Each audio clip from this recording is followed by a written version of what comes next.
Hey, welcome to our Explainer. Today, we're diving into the work of Nicola Griffith, a writer whose entire career is built on rewriting the stories we think we know, from science fiction to ancient history, and even the rules of the literary world itself.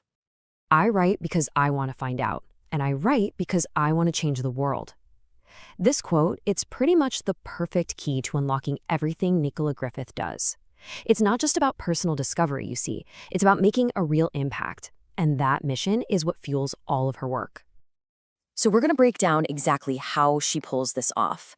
First, we'll look at how she completely bends genre conventions. Then we'll explore how she takes on and rewrites these really harmful narratives about disability. And finally, we'll see how she uses cold, hard data to fight for a more equitable publishing industry. Okay, so let's start where she started, in the world of science fiction. Right from her very first novel, it was clear she wasn't just writing in a genre. She was actively pushing its boundaries and questioning its deepest assumptions. Her debut novel, Ammonite, is a perfect example of this. It takes that classic sci-fi setup, a corporate agent sent to a lost colony, and just completely flips it on its head. Where traditional sci-fi might focus on male-led conquest and shiny new tech, Griffith's story becomes this deep, rich exploration of an all-female queer culture. Human nature itself becomes the main landscape.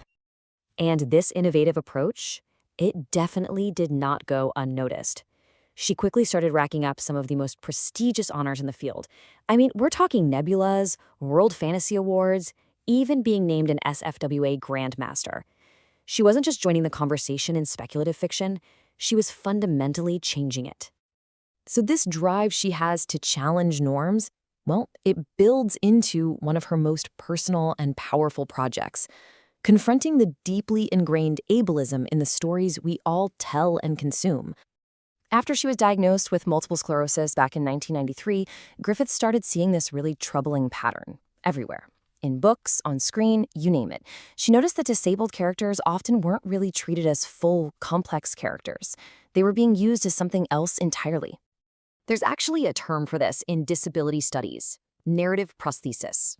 What it basically means is that a disabled character exists only as a plot device. They're a problem to be fixed, or they're there just to teach the able-bodied hero a valuable lesson. For Griffith, seeing this wasn't just some academic observation, it was deeply personal. In fact, this realization hit so close to home that she pulled one of her own early novellas from publication before it was even printed. She felt she had fallen into the exact same trap she was starting to despise, writing a story where some magical epiphany just makes everything better. So she didn't just critique the problem, she wrote a solution. Her novel, So Lucky, completely reframes the entire conflict. And this is so key. As you can see here, the story shifts from being about a person's problem with disability to the world's problem with her disability. That powerful shift also inspired her to co-found the online community #Cryptlit, creating a space for disabled writers to share their own authentic stories. Next up, Griffith takes this incredible talent for immersive world building and turns it towards a completely different frontier, the really distant past of 7th century Britain. The biggest challenge with historical fiction is making a world from 1400 years ago feel real and not like some dry history lesson. With her novel, Hild, she did exactly that, creating a 7th century Britain so visceral that critics said it had the intensity of science fiction. So how on earth did she pull it off?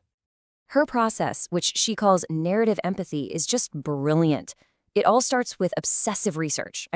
Building the world from the soil up. Then, and this is the genius part, she puts a child right at the center of it. As the main character, Hild learns her world, what plants are safe to eat, which social cues mean life or death. We, the readers, get to learn right alongside her.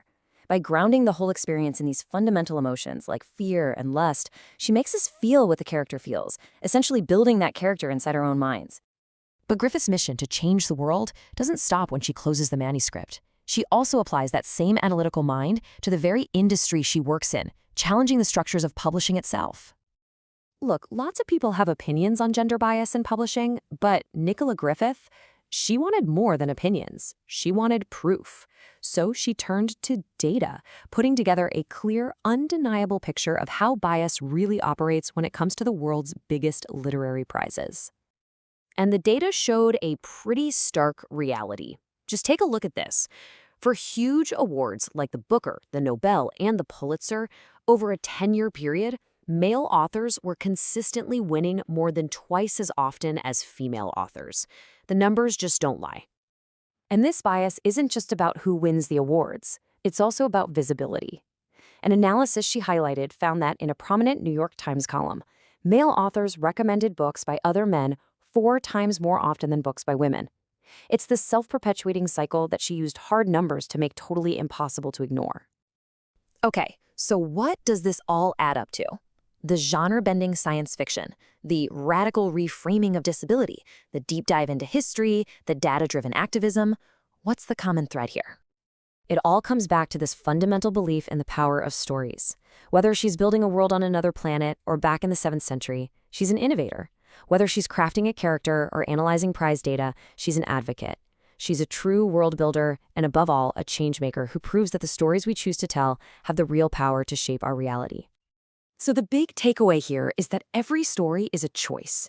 It's a choice about who gets to be the hero, whose perspective matters, and whose world is worth exploring.